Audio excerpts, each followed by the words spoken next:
Good afternoon, everybody. How are you?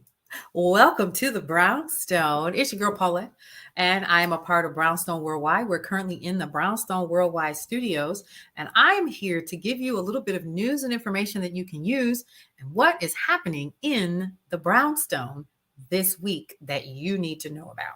Okay. All right. So, first things first, thank you so much for those of you all who are joining today's broadcast. We do appreciate it. Hey, Tony, how are you? Go ahead and like, comment, and share. Let us know that you're here. And if you're going to be catching the replay, let us know that you're going to be catching the replay. A couple of things that we want to talk about today. First of all, I just wanted to let you guys know how appreciative we are for you guys being a part of the growth of Brownstone Worldwide and everything that is happening behind the scenes and in front. So we thank you. We thank you. We thank you for that. So let's go ahead and get started. I want to definitely share with you guys a couple of things that are happening around the world. It's super important, y'all. A couple of things we want to definitely talk about that I think are important. And I'm going to start sharing some of this information with you all on Brownstone Worldwide, the Facebook group. It is currently on brownstoneworldwide.com. And if I were you, I would grab it. This is important stuff.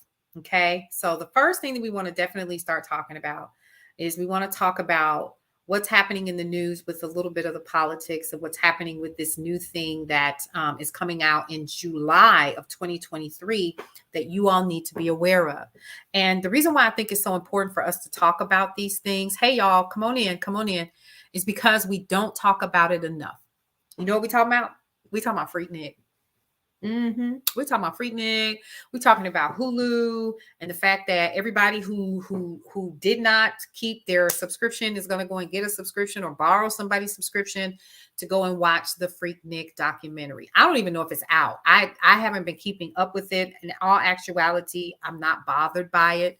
Right. So, right. Tony says, oh boy. So it's the truth. I wanted to bring this up because I think it's important for us to talk about why we're so enamored with this whole Freaknik thing. Okay. I've been seeing how to, have that conversation with your parents, make sure that you guys are talking about it so that when, surprise, surprise, that's somebody's mom, please take that down. I actually saw that. Really, really interesting because there was the police force that had that girl's open like that. I was shocked. So yes, so I'm gonna put this out here. I was at Freaknik. Okay. So let's talk about that. I was at Freaknik for several years, back to back to back to back. I was there. And none of that matters because I was a young adult. A matter of fact, not only was I a young adult, I was a mother of two. Okay. I had my first child when I was 19. And so yes, honey, they were crazy times. And so one of the things that I definitely wanted to put out there was I didn't cut up like that, but I was there taking all of the pictures. I had on my Daisy Dukes and I had on my candies. Y'all remember candies? Because I had fabulous legs, honey. I had fabulous legs. Matter of fact, I had a cute figure. Okay. I had things that stood up on their own. They don't do that anymore, right? And I was about a size 5. Thick, packed. Yeah. And I stayed in the gym. I lived here in Atlanta and I stayed in the gym. And it wasn't nothing for me to put on my little, my little size 5 shorts, short, because I had been in the gym working out. I used to do something called, what was that thing called? It was called Body Pump. And it was aerobics with weights. And boy, that class was, you were there too, Tony. Oh my goodness. Listen. So if you were there during those Freaknik times and you have nothing to hide, I have nothing to hide. The only thing that I ever showed was my belly button. My belly button and my tattoos. That was it. Because it was never an issue of, and then number two, a couple things. I never traveled by myself. I was never without my homegirls or a couple of homeboys, right? So that was not a thing. And I think just because I was, kind of out there, anyway, I had to go back to work when it was all over with. So it wasn't even that I was doing like a full day. We had activities. So like Freaknik. So let's go back. Let's let's rewind. Let's talk about Freaknik. I want to talk about what I learned from one of the sisters that was a part of starting the very first Freaknik. Okay. I literally met a group of sisters from Spelman College who were a part of the committee that started Freaknik. So let's talk about that. This true story. This is what she told me. Okay. Freaknik was started. I went you went to experience this. You went to, okay, Tony. Tony said he went to experience the experience. So this young lady, she was we were all about the same age. She was about 10 years older than me. That's not true. She was about 10 years older than me. Because now if I graduated in from high school, like 88, 89, she had already been through college and we had heard about Freaknik. Now I was on tour at the time, and had my kids and, doing the thing, and everybody knew Freaknik was coming and companies were going to shut down because the traffic was going to be horrible. You weren't going to be able to get through. None of that. Right. And so what we would do is, if we knew that the company that I worked for at the time was a company called Media One, which is officially now AT&T, they would let us have off the week, especially in my department. Because see, I didn't work in a department where you had to be there. So I would take off the whole week. They gave us the option and I took it because I was going to freak damn Nick. Okay. I was going to go have a good time and it was going to be off the meat rack. Okay. I was going to have a great time.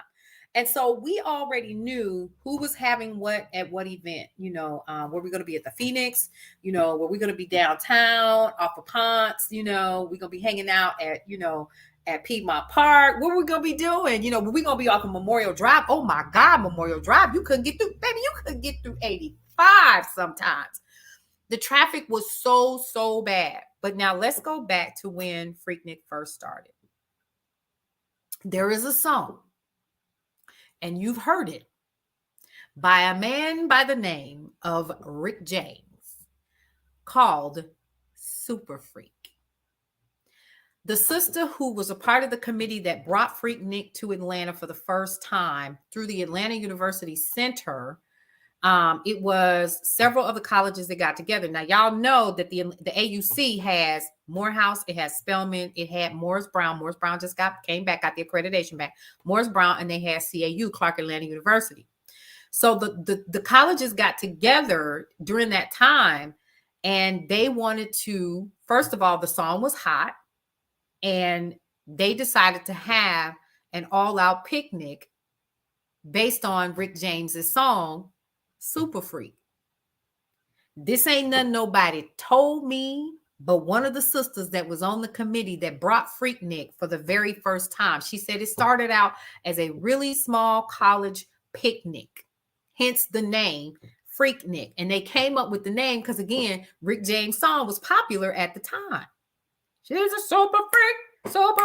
She's super freaking. Y'all remember that song. Don't play like you don't remember it. So that's how Freaknik got its name. Okay. And then now, I don't know what these folks on Hulu gonna tell y'all. I'm telling you what the sister herself told me. Okay. So every year it got bigger. She said that they weren't really inviting anybody. But what ended up happening was, in specific areas, you remember when there was a time when you could go to South Beach and spring, because really what it was a spring break time, and college students were leaving and going to places like Miami and other places like South Beach and all of these other joints, and they were literally being run out was what was happening. So word got back. Yeah, it went by word of mouth. Word got back that, we can go to the A. Now, I'm going to tell you something. When I was in college at University of Wisconsin-Milwaukee, I was a freshman. I took a Black history course. And I remember my professor at the time told me that the greatest thing that we could ever do was go to Atlanta, because that was the Black Mecca. This is what this man told me. I forgot his name. But he told me that, and the entire class, if you want to become a part of the greatness that is being Black, you will move to Atlanta. Y'all, the mayor is Black. What? The mayor is Black? What do you say? Are you kidding me? The mayor is Black? You're what? All of the businesses are Black owned? What? And coming from a place like Milwaukee, Wisconsin, that sounded too good to be true, right? So I took the trek. But not only did I take the trek, I took the trek just because we were actually shooting the music video for Tennessee. So we all drove down from UW. We were still in school. And we all drove down and we stayed in a place that we thought was called Lithuania, but really what it was Lithonia. And we got a hotel. Everybody we went out and we shot Tennessee, several different locations. But the one that I remember the most was in an area not far from where I live right now. And they shot some of the music video there. And then we shot a lot of the footage by the airport. Okay. And so at that time, there was no really big Freaknik, but I'll tell you what was really big at that time was Jack the Rapper. For those of you all who are not familiar with Jack the Rapper, it's a huge hip hop conference that was started by Jack the Rapper. And that's what it was called. And the only place that you could go to get all of the things that you needed to give people your cassette tape, because remember, there were no CDs back then, get your cassette tape and all that stuff, was to come to this thing called Jack the Rapper. And it was this huge conference. So that was like the biggest Black conference that I knew of at the time. So, hey, y'all, come on in, come on in. We talking about Freaknik. Y'all stick around. We talking about Freaknik. Okay. So what I recall was after Jack the Rapper stopped, that was around the same time that a lot of the students started coming to Atlanta for Freaknik. And like you said, Tony, it was through word of mouth. Like it was no, y'all stop going to South Beach because they don't want us there. Because remember, they was arresting us and shutting down our concerts and all kinds of stuff. They didn't want the Black students there for many different reasons. It was messing up business. It was doing. You can pull up all of this. I'm telling you this because I lived it, and there are so many of us that are my age and older who lived it, who know I'm not making this up. So you had all of these different places that did. I remember when Public Enemy, they stopped their concert. I think they arrested Chuck D or somebody in the group or whatever, all of that. And it was like, you know what? Let's go to the A because it's the Black Mecca anyway. You know what I mean? So by that time, I was already living in Atlanta and I had my first experience with Freaknik. Now, y'all, it was nothing like it was towards the end. It was very controlled. It was in specific areas. You would get a flyer. Like they would have people that would go around from the colleges and stuff, and they would staple up the flyers so you could see what was happening and where you could go, you know, to whatever event you wanted to go to. So it wasn't like they're trying to make it out to be like, that's why they needed to interview more than like I said, I haven't seen the documentary. I don't even know when it comes out or if it's out, right? I'm just giving you all my perspective, right? Tony says this is true. So what I recall was you could go and say, oh, okay, well, let's go here. Well, oh yeah, they having this event over here on the deck, over here on top of it was an event. I forgot the name of that building, but it was by the IHOP off of Ponce. And they had where you could go upstairs. And it was like you could see above the city. And it was like the coolest thing ever. Then they had all of these nightclubs that are now like stores. It's so funny. It was truly an organized event, right? Because there were people, it was still small enough, but it was starting to gain in popularity. So this was in like 91, 92, something like that, 92, 93 maybe. Because I got to remember I was on tour. But when I came back, that's when I started going, and it was still organized. We knew what clubs we was going to go to. We knew where we were going to eat. It was very organized. A lot of the events were still happening near the AU Center, which is in the West End. I actually lived in the West End at the time, and I lived on a street called Hazel Street. Never forget. So my little roommates and I, honey, we would put our little clothes on and we would go to little events and show our little legs and stuff, you know, a little cheek, and going back to the house, you know, go out to eat or whatever. And then the next day we would go and do something else. There was no hanging out in a bunch of cars and stuff like that in the earlier days of Freaknik. But baby, it was, what year was that? I think it was 93, 94. That's when y'all started cutting up. One year, it was so many people. It shut 85 down. Literally. Like they, yeah. But see, 92, 93, Tony, was when it started to get really bad. 93 was when it really started to get bad. And how it got worse. I'm going to tell you how I remember. 92, 93 was real cool because it was still organized, but it started to pick up because people were finding out about Freaknik. Because again, like you said, it was word of mouth. There was, we didn't have email, none of that stuff like that. It was just, yo, you need to come here, dog. You know what I'm saying? This is where we're going to be hanging out. This is what we're going to be doing, XYZ, blah, blah, blah. And it was, girl, come on, let's go. Let's do, because we weren't beholden to anybody, get you a babysitter if you had kids, which I did. And you go, no, I only had Tamika at the time. There was no Imani.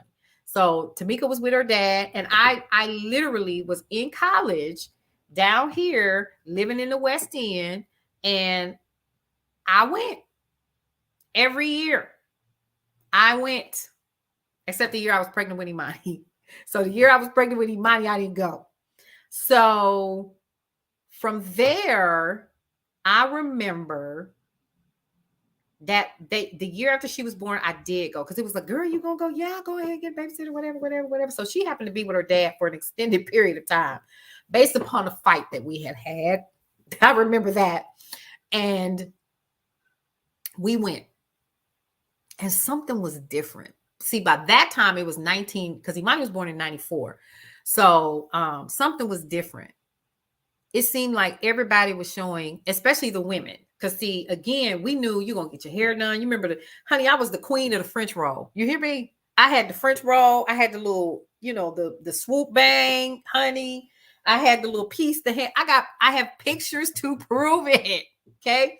I had the half top tied up because, back then, I was a complete 100% vegan. And after I had Imani, I think I was still a size 5. So I was naked as a jaybird. As far as naked is concerned, for me, it was as short as they come in a half top, right?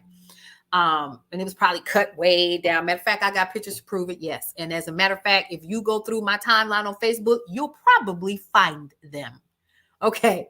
So I wasn't one of those that was out there. It tailed off at the end of 93 when they started wilding. Yeah, they started wilding for real. So about 94, Imani was born. So that next year I went, it was 95. And it was starting to hit the news. Because see, nobody cared as long as the Negroes stayed in the West End. Oh, but y'all started oozing into all of the areas where folks had to get up and go to work. You was impacting 85 and 75, 20. It was literally standstill parties, even if you had to go to work. And it was starting to impact the economy of Atlanta. It wasn't organized. And I'm going to tell y'all something. I remember back then, the city actually tried to work with the organizers of Freaknik. But nobody knew who in the hell the organizers were because it was so many. But here's what I remember. I remember Luke and the 2 Live crew coming out. I remember, come on, baby, get them daisies. Look at that girl with them Daisy Dukes, baby. And I had on some Daisy Dukes listening. Okay. So that, I remember the complaints from people that had to go to work about how hard it was for them to get to work. And the amount of assaults on women that were starting to happen. It was like a free-for-all, for real, like straight up. It was so bad. There were videos. The young men were coming in with remember when video cameras, they were huge and you would put them on your, and the young man would come down and they were filming droves of men assaulting women, taking and ripping their clothes off.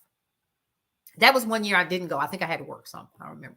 And I was mad. So I was like, oh man, I'm gonna miss Freaknik, because most of the time I was gonna hang out at Piedmont Park anyway. And there was usually a free concert or something that was going on.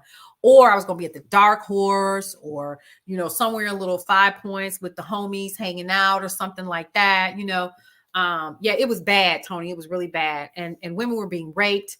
But then there was also something else that was happening. And we're going to talk about that briefly here. This was not, I wouldn't try to go down this train, but I'm going to go down here. But I do recall being in a concert.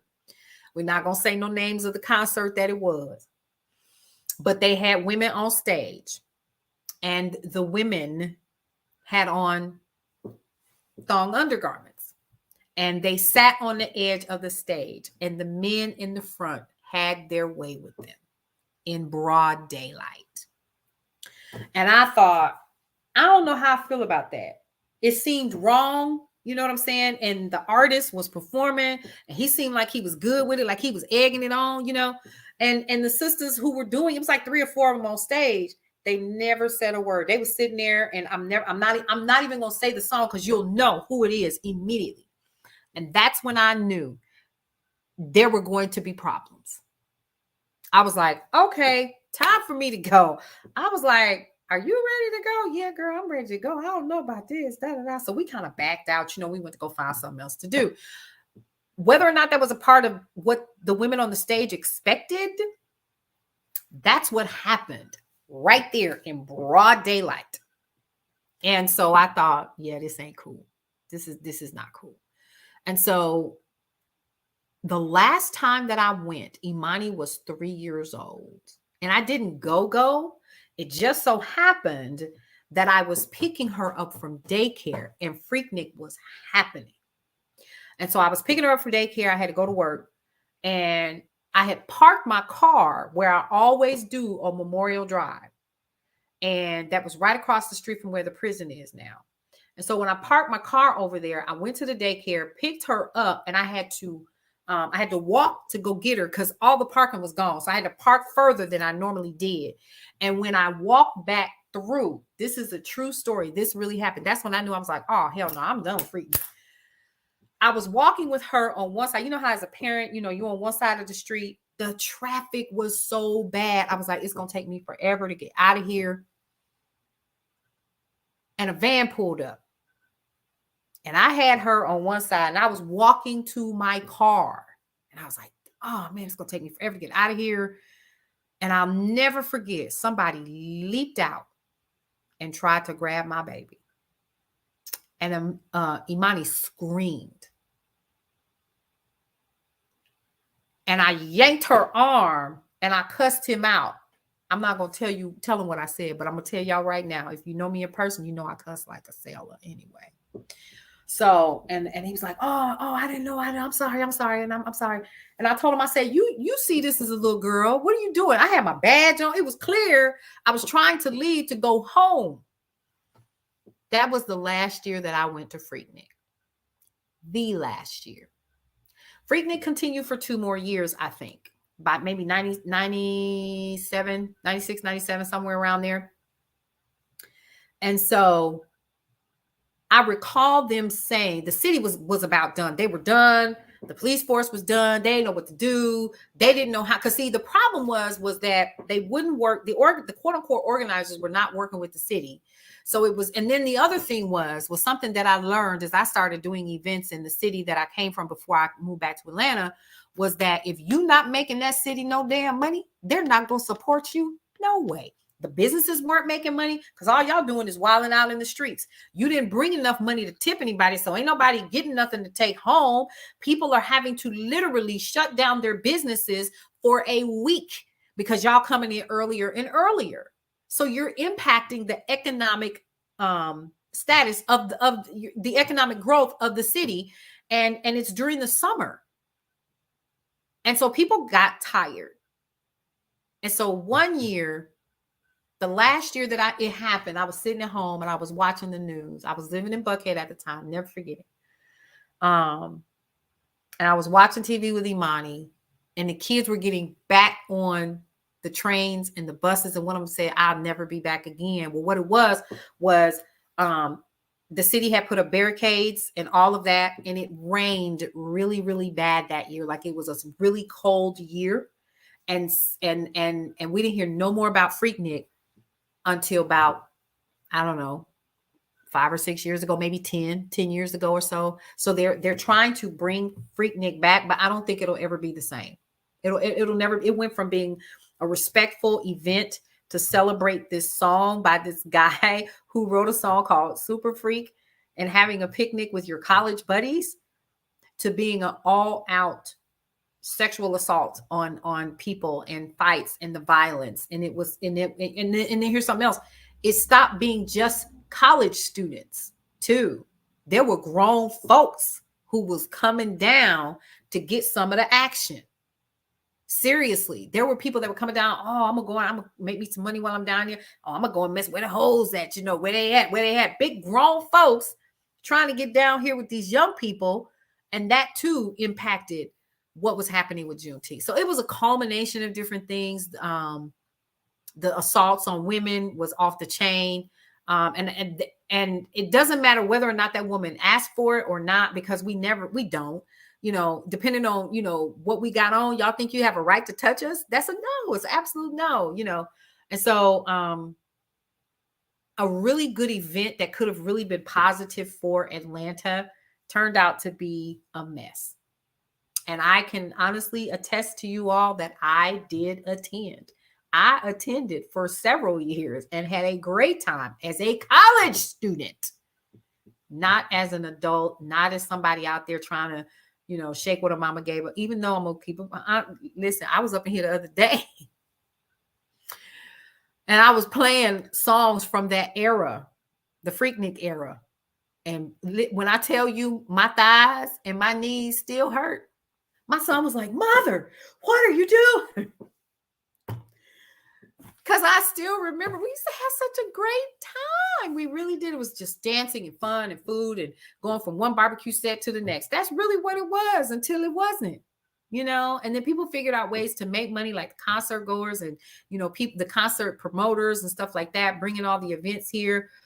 Lenox Mall would be overrun. Phipps Plaza would be over a list. We're going to talk about Cascade and all amongst them. What? Oh, look,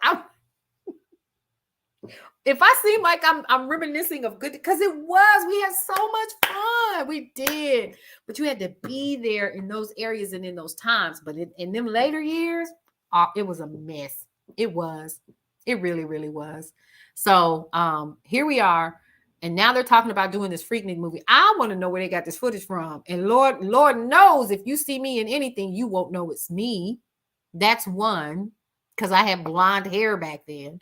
You won't know it's me because the way I look now as opposed to what I look like then. Listen. Okay. All right. So let's get back into the news and information that you can use. But first of all, we have to do a station ID. You are currently listening and watching Brownstone Worldwide's The Day Shift After Midday, because that's kind of like where it's the end of the day. I was going to come on at 1, but I'm still, focusing on some other things that we're getting ready to talk about here in the Brownstone. And so, so let's start talking about what's happening over at Brownstone Worldwide. Okay. Big shout out to all of the air personalities and everything that's happening with Brownstone Worldwide behind the scenes. We're getting ready to talk about that in just a second, but I definitely wanted to share with you all some of the news and information that is happening over at Brownstone Worldwide right now. Okay. First things first, what we want to talk about is you definitely want to take a look at BWTV.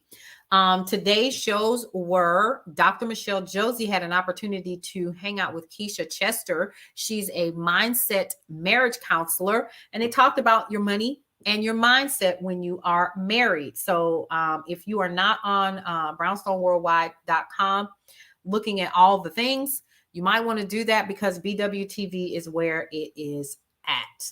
Okay. Next up, I want to talk about some of the top stories that made it over to Brownstone Worldwide. So Cullen posted an article, and it was something. We have our morning huddles first thing in the morning before we start the day and stuff to talk about, what we need to do, what the goals are, whatever. And I told him we needed to start talking about something that is coming down the pipe that we've been hearing about, but we haven't really been talking about as a community of people. And that is the new application called FedNow. It is going to be launching, listen closely, folks, on July 2023. And it's an instant payment service through the feds, hence the name FedNow. Now, there are some of you all who are on this call who may be saying, I don't think I'm going to participate because I don't want the feds in my business. There are some of you all who are going to say, I'm going to stick with Cash App. I'll stick with Zelle. I'll stick with Venmo, XYZ, right? No. So, based upon some research that we've recently done, and I'm going to be sharing that on Brownstone Worldwide, the Facebook group, there is no way around it. Listen closely. Young lady who's been in the banking industry for 8 years has indicated that if you are going to be using any kind of money transferring program, No matter what you do, when you transfer money from Cash App into your bank account, guess what it's going to go through first? FedNow. Let's talk about that. So FedNow is a new real-time payment service launched by the Federal Reserve. Now, the service is expected to be available in July of 2023, and it will enable customers at participating banks and credit unions to send and receive money within seconds, 24/7 and every day.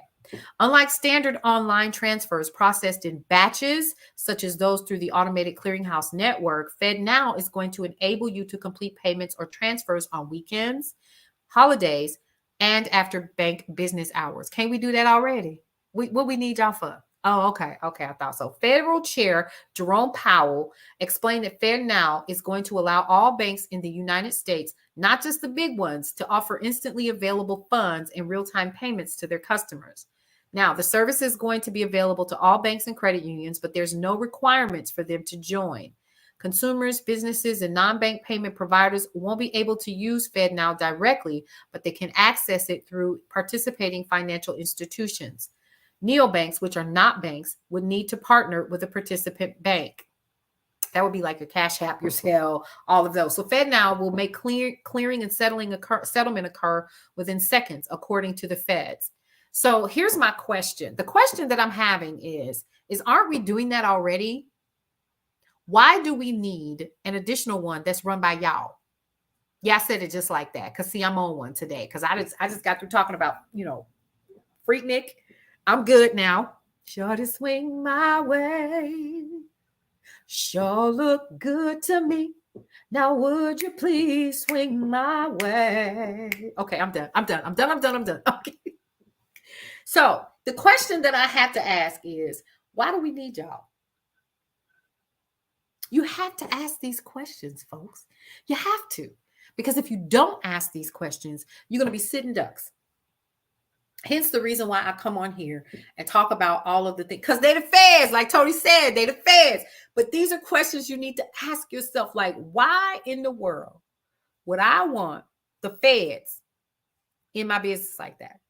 Well, according to this young lady, it ain't nothing you can do about it because they're coming for you anyway. Period. They're coming. So what I want to make sure that I do when I come back is I'm going to find this. And even if I don't share the video with you all, I will play it over my mic so you guys can see for yourself what I'm talking about. But we have to pay the bills around here because some things are coming down the pipe that you guys absolutely need to know about. So let's get into my little commercial. Are y'all ready?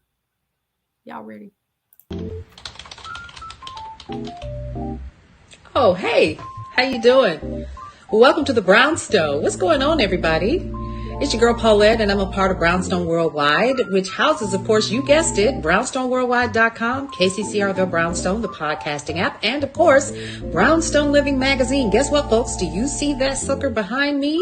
That is our affiliate program, and it is launching today. So listen, if you're interested in making extra money online, the Brownstone Worldwide Affiliate Program is an official affiliate program that is going to offer you 20% commission on each sale and monthly recurring revenue for each continued subscriber to what? Brownstone Living Magazine. Guess what, folks? That's going to absolutely add up, especially if you have a way to get that link to all of the people that you want to get it to. There's so many different ways that you can do it, right? Now, the best part about it is that there is no prior experience that's necessary. Anyone can become an affiliate to the Brownstone Living Affiliate Program. Signing up is easy. Once you do, all you have to do is grab your unique links and start sharing that with your network and social media and your emails and with your family and your friends and anybody else that you want to help live the Brownstone lifestyle the way that we're doing it with Brownstone Worldwide. Super easy to do.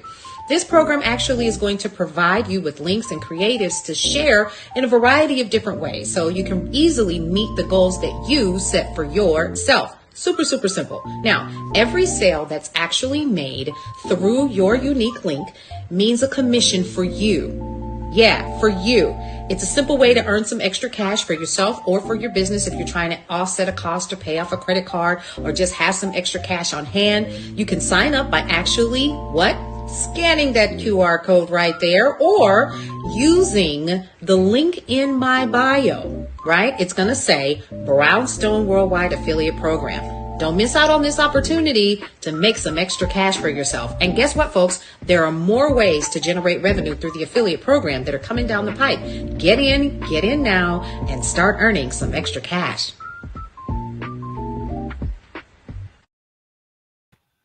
All right, everybody. Once again, I'm going to be sharing this particular flyer with you guys so you can take a look at it for yourself and you'll see exactly what I'm talking about.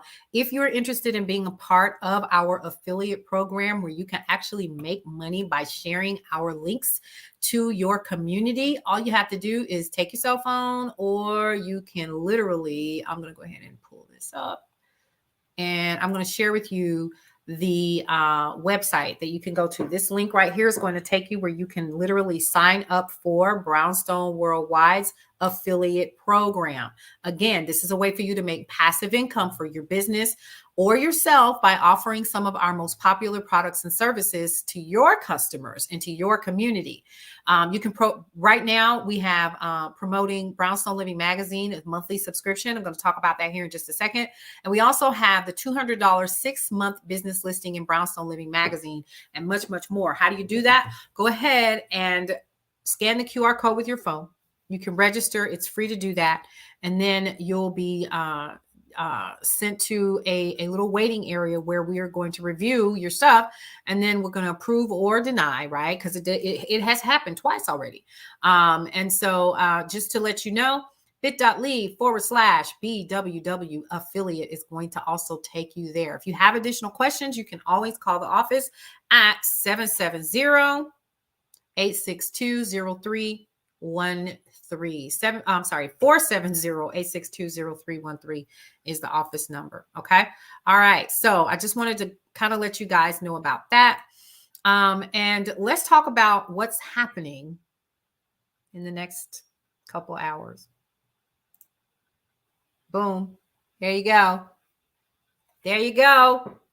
The Nicole Johnson is on the cover of Brownstone Living Magazine for the April issue.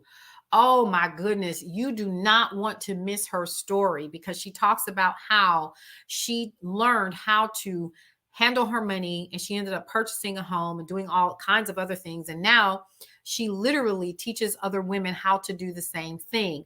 In addition to that, she is one of the air personalities on KCCR The Brownstone and a part of Brownstone Worldwide. And her show is called Girl, Your Money Matters, or GYM for short. And it's where she literally teaches you how to get into the gym and become financially fit. If you want to make sure that you are going to get your copy when it drops tonight, here's what I need y'all to do, folks. I need you to subscribe. Go ahead and subscribe. Praise the Lord, saints.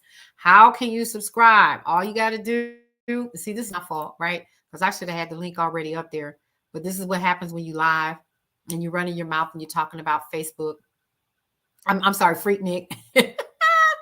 and you get caught up and it's like, dang, I missed that. How did I miss talking about that? All right, so here we go. I'm going to share this link with you guys so you will know how. You're not going to go here. You're not going to go to Brownstone Worldwide. You are going to go. I'm going to take that off, and I'm going to edit that, and you will go directly here. Here's what's going to happen when you do that. You are going to be taken directly to a payment link. It's only $5.99 a month to be a subscriber to Brownstone Living Magazine, and you'll have an opportunity to see additional content from Dr. Michelle Josie of Numbers Don't Lie, from Cullen of Cullen's Corner, Hot Topics, all of the hot topics. It's a love and relationship one. We have a new segment in the magazine called The Block, where you guys are going to get used to seeing something called the stories. Do you remember back in the day when your big mama and them would sit down and that's all they did was pay attention to the stories?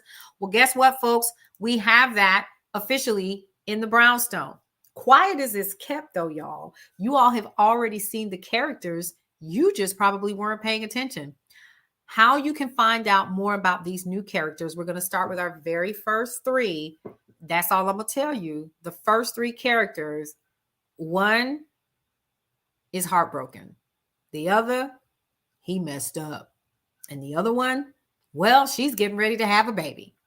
And what you need to know is if you want to find out more about these three individuals, get your copy of Brownstone Living Magazine and get caught up in the stories. How about that?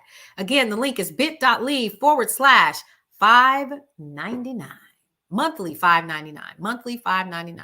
Okay. And you can cancel at any time. You don't have to call us or anything.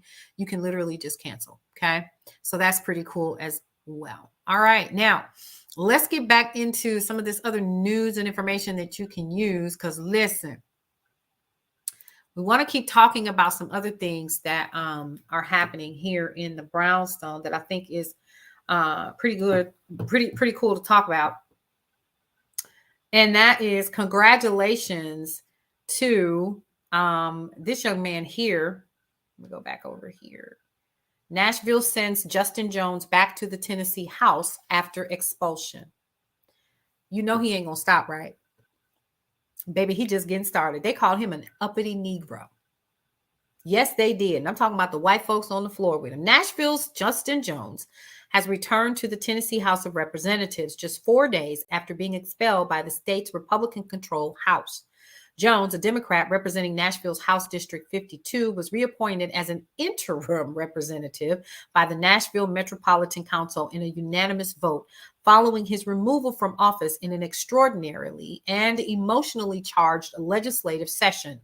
During the session, Jones and another Black Democrat, whose name is also Justin Pearson, by the way, were ousted from their seats, while a third Democrat, Representative Gloria Johnson, narrowly avoided expulsion. Okay. Now, Jones was met with cheers from his fellow representatives upon his return to the House floor, with Representative Antonio Parkinson introducing him as our, quote, newest member following the city council's decision. It's a whole lot that I could say. But we're going to let Miss Gloria Johnson from Tennessee tell us what she thinks. And so before we get to what might happen, why were those two expelled and you weren't?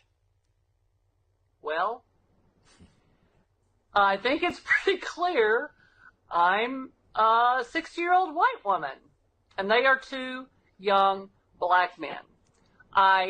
In listening to the questions and the way they were questioned and the way they were talked to, I was talked down to as a woman, mansplained to, but it was completely different from the questioning that they got. And this whole idea that,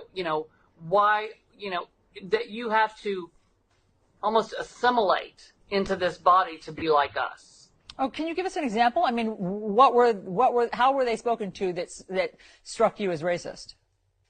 Just in a demeaning way, and saying that, if you're going to come into this body, you have to act like this body, and that sort of thing. One of the things with Brett Pearson, when he got sworn in, he wore a dashiki. And there's like, oh, you can't dress like that on the floor. Well, for him, that is a formal wear, and he had a suit over it. But they had such a problem with that. This younger generation, they do things a little bit differently, but they're passionate, and they're smart, and they're advocates for their community, and they're going to fight for their community. And I think some of our members just are a little older, and it's something new they're not used to, but they're going to have to get used to it because these two young men are so powerful. Their speaking ability is just amazing. And the way that they connect with the voters, and I'm talking about from kids to grandmothers, it's really, really amazing. And they're just brilliant, caring people who love their community and want to fight for it. Yeah. And so there we go. So we do know that Justin Pearson, from what I'm understanding, is also expected to return back to his position.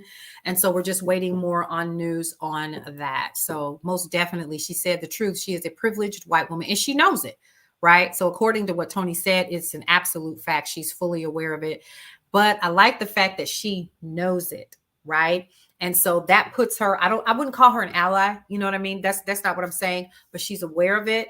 And she knows that being out of position will only impact those of us who are disenfranchised and don't have the voice that is necessary. So here's something else that I definitely wanted to bring to light for you guys. Is something that recently happened yesterday in light of everything. Yeah, she spoke truth to hate, right? One of the things that we definitely wanted to talk about was what happened in Louisville yesterday. Okay, gunmen live streamed the mass shooting at a Louisville bank that actually left 5 people unalived and 8 injured. Authorities have reported that a 25-year-old bank employee identified as Connor Sturgeon opened fire at Old National Bank in downtown Louisville, Kentucky on Monday morning, resulting in 5 deaths and 8 injuries. Now, 4 of the deceased victims were identified as Joshua Barrick, 40, Juliana Farmer, 45, Tommy Elliott, 63, and James Tutt, 64. Later that evening, one of the injured victims, whose name was given at Eckerd, also passed away, bringing the death toll to 5. Sturgeon live streamed the attack and was later taken out by police after a shootout that left 2 officers injured, 1 critically. The gunman had left behind a note for his parents and a friend indicating his intention to carry out the shooting, according to a source familiar with the investigation. The attack occurred during a morning employee meeting, with some attending in person and others virtually. And the shooter began firing at about 8:30 a.m., 30 minutes before the bank opened to the public. First responders were able to arrive at the scene within 3 minutes of being dispatched and engaged in a shootout with the attacker. Mayor Craig Greenberg commended the bravery of the first responders, stating that their actions had undoubtedly saved lives. Following the shooting, a significant police presence was deployed to the downtown area, and shattered glass was strewn at the bank's entrance. This incident marks are you ready for this? I need y'all to sit down for this. And Tony, you're right. It was, from what I'm understanding, it was because he got fired. Listen to this. I need you all to hear me. Hear me. You ready for how many shootings we have had, mass shootings we've had this year? Sit down. 146. I did the research, right? 146. 13 were in schools. But we don't need gun control. We don't need to walk out with our constituents as politicians and as leaders in our community demanding that there be gun control laws put in place. 146. In addition to that, 13 were schools. So now let's look at this in perspective, because I also want to bring this up. This is why I do the day shift, because we can talk about all of the things that are important to us as our community. And we talk about Facebook and Meta and get the blue check or not. I got the blue check, but I got the blue check for a reason. Don't be fooled. Don't be fooled. Don't be fooled by what you're hearing in these streets. You got to do your research. All right. So what I need you all to hear me on is the information that I'm sharing with you. You're probably not going to hear all of this in this much detail unless, of course, you come to a platform like a Brownstone Worldwide. Yeah, you'll get the news. You're going to get it. But it'll be a glaze over. Is it going to make you think? I don't know. But I do know that everyone who was important to the design and development of independent money apps, they gone. The last one, unalived on Tuesday of last week. The very next day, what comes out? FedNow. Do I think it's a coincidence? Could be. Could be. But it does make me wonder and make me think, how much control does my government need from me, want to have over my finances? Because they're going to be able to track everything. Is there a way to get around it? I don't know. But from what I'm understanding from the banker that said that she's been in the banking industry for 8 years, she said there's no way. Because FedNow is going to be right there. And anything that you got coming in is going to go through FedNow. Yeah. We need to talk about that. We also need to talk about these gun control laws in this country. And we need to talk about new leaders that are coming up in this country as well. Our new presidents and our new vice presidents and the people that are going to be talking for us in the future. But the only way that that is going to happen is if we vote, folks. We're going to have to get out here and we're going to have to vote, baby, because listen, they coming for your freedom. They coming for your freedom of expression, your First Amendment rights, honey. They coming for your, they coming to make sure that gun control laws are not implemented and that there was a young man, matter of fact, what was this? North Carolina A&T? Let me get it right now. Let me get it right. Where's my fan? North Carolina A&T, young white man decided he going to come on campus with all kind of artillery. He was arrested. His weapons confiscated. Right? And then they let him go on bond and said, don't come back. Y'all heard what I said. Yeah, that part. Okay. So let's not sleep. Let's not sleep. I'm going to share something else with you all. If you didn't catch it, I'm going to share it with you again. Because you need to know. This is information that you need to be aware of while you are scrolling through social media, enjoying yourself, oblivious.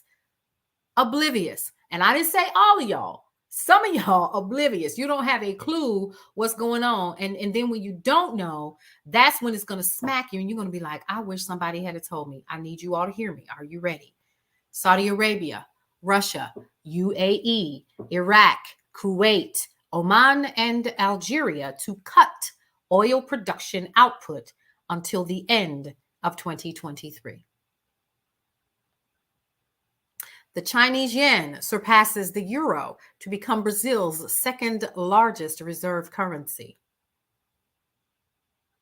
Brazil, Russia, India, China, and South Africa are developing a new currency.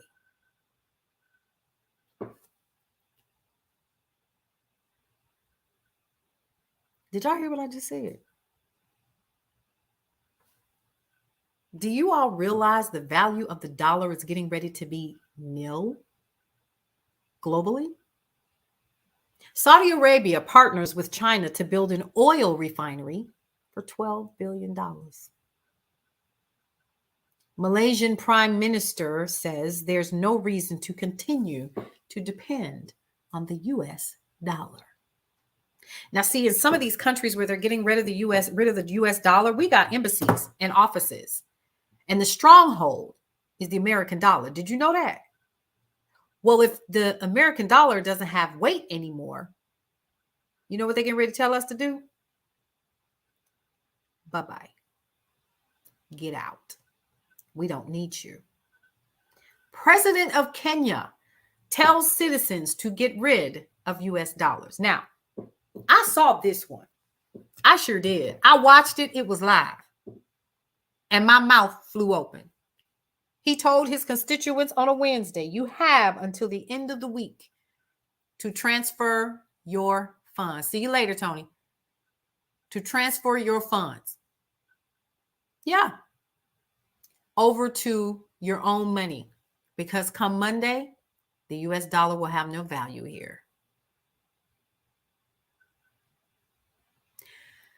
We want to make sure that what we are providing you is not only the narrative of who we are as Black and brown and urban individuals, but let me tell you something. You need to be aware of what's getting ready to happen, because if the value of the dollar is getting ready to drop, talk about inflation. Y'all, I went to go get a dozen of eggs, honey. They was $9.12. How about they still at the grocery store? My favorite pack of potato chips that I would get for KJ so he could pack his lunch to go to school, y'all, they $14.62. Yeah. When I used to buy them back in the day, they were in the bag. They used to carry them in the bag. Now that Frito-Lay has them in the box now, right? So, right, it's not worth anything anymore. So I used to go and buy him these, and honey, he could go through them, right? So I thought, okay. But they were $5 and some change back then for like 14 in a bag, 15 in a bag, something like that, right? I went to the grocery store the other day, and y'all, It was $14 for the same box. The same box, y'all. Okay, here's my point. The question that we need to be asking ourselves as our economy is clearly morphing before our eyes is this: where do I fit in all of this? Where is my money going to go? How am I going to make sure that my family continues to live the lifestyle that we're used to? If I do not have savings account or any other streams of income coming in right now, what am I going to do to prepare myself? Because I give it a year if they don't take this and get this under control. Maybe not even. And we're going to see some catastrophic things happen in this country, up to and including martial law. That's not me talking, but if people are desperate enough to get the things that they need to feed their families, you don't think some stuff is about to go down? I'm not trying to scare anybody. What I want you guys to do is to be aware. Get ready. Prepare yourself. If you grow in your business, continue to keep growing your business. If you need to set up some financial institutional things or whatever you need to do, come on here and check out Nicole Johnson with Girl Your Money Matters and find out what you can do to do some things now to have some additional resources. Do you have enough insurance? Do you need to set up a trust for your family? Do you need to set up an IUL? What are the things that you need to start doing right now to prepare yourself for what's coming down the pipe? Because y'all, as far as I'm concerned, it's already here.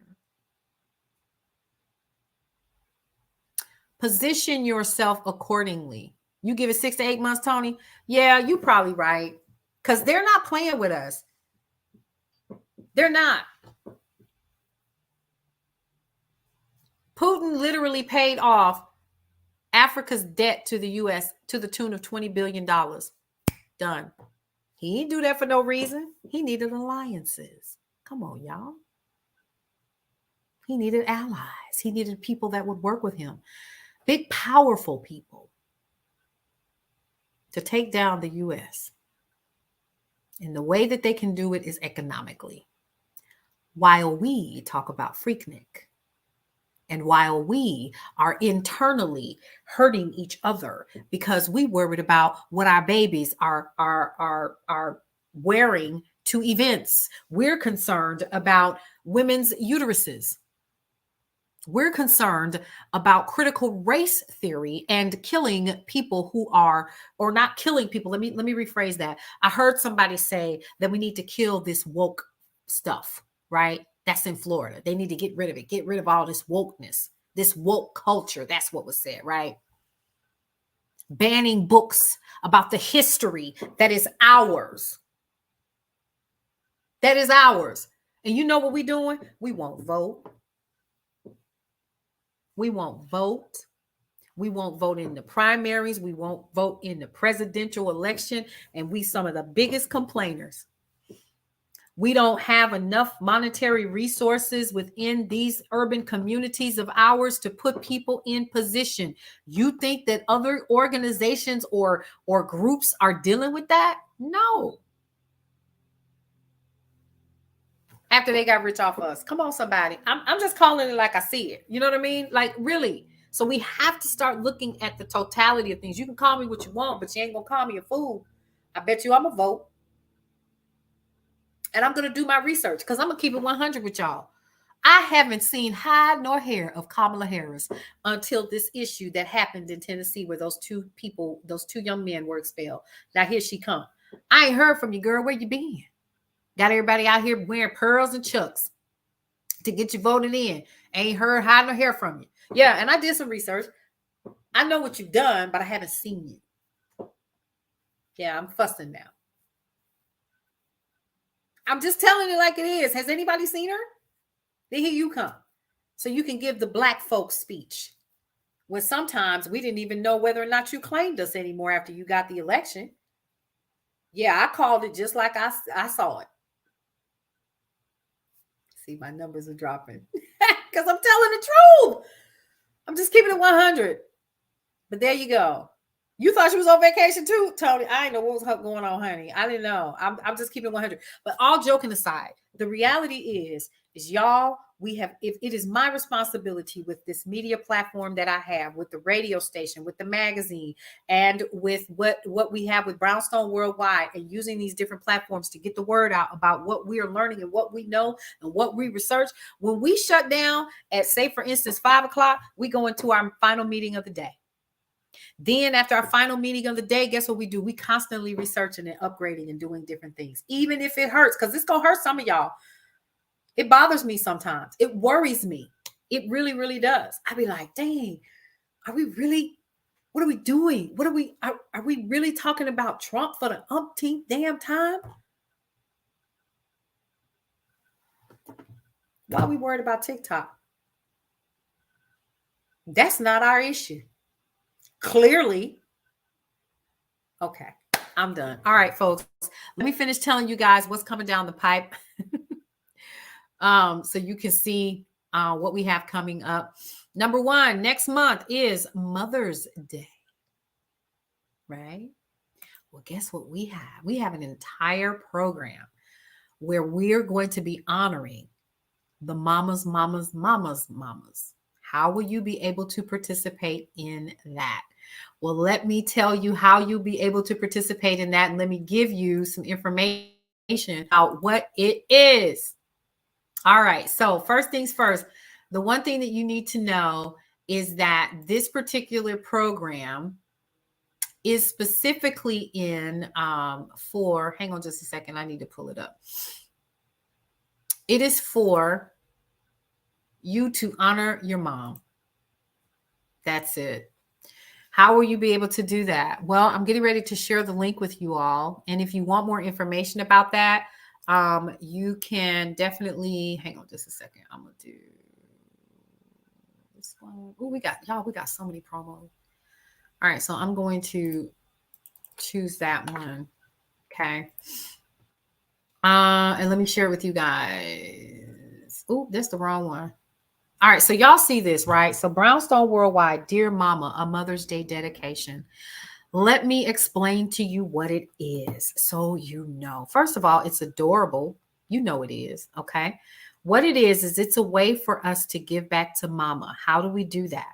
Well, the first thing that we're offering with the Dear Mama special this Mother's Day season is you guys are going to get an opportunity to get your mom in the magazine and have her featured. How are you going to do that? Well, you're going to head over to this link, and I thought I put it in there. I guess I didn't. Okay, hang on, y'all. I'm gonna put it back up there so y'all can see it. Don't leave me. All right, here we go. Okay, so we're gonna. I don't know how I forgot that. Okay, here we go. See? Now let's show it. All right, bit.ly/Brownstone Mom. So as Mother's Day approaches, Brownstone Worldwide is offering a special way to celebrate the amazing women in our lives. Our Mother's Day dedication is actually going to allow you to show love and honor to your mothers, your daughters, your sisters, aunties, wives, and cousins and friends who have impacted your life in wonderful ways. This year, we are opening up the Brownstone so you can share with the world the most amazing woman in your life.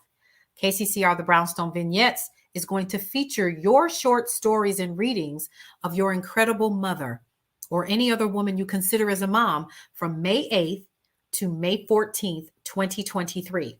Additionally, your dedication will be featured in Brownstone Living magazine for the entire month of May. Now, you can choose from a full quarter page, a quarter page, or a half page to share your dedication with family and friends, and of course with your beloved mother.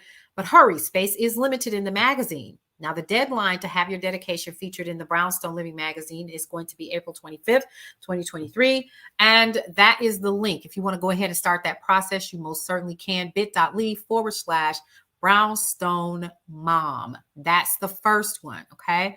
So again, isn't that a lovely photo right there? Just adorable. So that's number one. And then number two, y'all get ready for this one. You ready? Brownstone Worldwide, we salute you. A Memorial Day dedication and tribute to those of you who have fought, lived to tell about it, and those who did not in a tribute to you guys as well. We will never forget. So here's what you need to do. You need to know is that our Memorial Day celebration is going to be for the men and women in uniform of our armed forces. Okay. This dedication is going to allow you to show love and honor to those you love who have given of themselves both in military service and the ultimate sacrifice during their time of duty. Now, all you have to do is go to the website. I'm going to share that link with you as well. That's for you, Tony. That's right. And thank you for your service. And you will be able to get a Memorial Day dedication. We're also looking for sponsors as well. So if you want to sponsor one of these, you most certainly can. So I'm going to go ahead and share with you guys the link so that you can join us on this journey of dedicating or providing a tribute. So bit.ly/Memorial Day dedication, bit.ly/Memorial Day dedication, specifically for our men and women of service. Okay. And we definitely want you all to know that we do appreciate the things that you've done for this country. I know of several people who came back and they've never been right since. Spent an entire lifetime trying to get it together. And so we thank those people who went overseas and were here locally. We want to honor those who lived and those who did not survive for the ultimate sacrifice. So we definitely want to let you guys know about that. Now, here's what you need to do. If you want to be a part of the newsletter, you just missed it because all this information I'm talking about was in today's newsletter. You can become a part of Brownstone Worldwide. How? By just going ahead and liking the page, because everything that I'm talking about today is actually over there right now. You can go ahead and go to brownstoneworldwide.com and you can join the newsletter and you can get a lot of information that you're probably not going to see on the actual Facebook page. And then also get used to seeing some of the sales and stuff that we have, because we literally have some people that are researching to get you all some deals on some stuff that you purchase every day anyway. Okay. So that's pretty much it for me. This was a lot. We talked about a whole lot of stuff. I hope you all learned something today. Y'all, we talked about Freaknik. Honey, we talked about KCCR. Y'all know what I didn't do today? I didn't do my shout outs. Let me tell y'all. Let me give y'all the shout outs for today and let you know. Big shout out goes to, hang on just a second, I'm going to pull it up. Of course, Atlanta's number one again. But then I'm in Atlanta. Okay, so a lot of our listeners are actually in this area. We see here the next one up front is, we shall see here. Hang on. Okay, would you not slow down? I got time today, y'all. Let me tell you why. Because my next meeting is not until 5:30. But yeah, so we like to give shout outs to people and to those people who are listening. So I'm actually refreshing my reports. I don't know why it just zoned out on me real quick. So let's look at my metrics and let's find out who we need to shout out today from yesterday. All right. So you guys are listening. That much is for darn sure. Big shout out to the following cities. Y'all. Okay. Come on, Chicago, Illinois, number 2. Come on, Chicago, Illinois, number 2. Let's see. Orlando, Florida, number 3. Roanoke, Virginia. Oh, okay. I was like, Roanoke. Is that Omaha? No. Okay. Omaha, Nebraska is on the list, as a matter of fact. Hagerstown is on the list. And Pensacola, Florida. Big shout out to you guys for being on the list. I could go on and on, but I'm only picking we got. I'm trying. So big shout out to Chicago for coming in number 2 behind Atlanta. We have Milwaukee, Wisconsin on the list as well. And we also have our top 2 international cities, which are Newmarket. I don't even know where the hell that is. And Toronto, Canada as the top international cities. All right, folks, that's it for me. You guys have got a lot of information that you can chew on. Start having those conversations with your family, your friends, your coworkers, the people that matter in your community, that we need to start getting ready to look at our folks that are in office. It's time to get some folks out, period. Yes, I said it just like this. Time to get some folks out. I don't care what nobody say. You can take that to the bank. It's time for some folks to go because y'all up in here voting on some foolishness. And I'm going to tell you something else. I'm going to come back and I'm going to share with you all some information about how some of these restrictive laws have come into place. It's been some slick stuff going on behind the scenes while we're watching Love and Hip Hop. Okay. All right. Now, I'm not dogging anybody that watches Love and Hip Hop as long as you're keeping your nose to the streets on what's happening out here for us. All right, you guys. Now it is officially time for me to leave the building. 3 things that I always like to tell every single one of you guys before I leave a show. 1, love your life. It is the only one that you have. 2, live your life to the fullest and embrace everything that is your life because eventually you're not going to be here. You might as well enjoy what you have. And lastly, breathe through every single moment. I'll see you guys on another edition of The Day Shift. Go ahead and check us out over on Brownstone Worldwide and our Facebook group, Brownstone Worldwide as well. I'll see you around.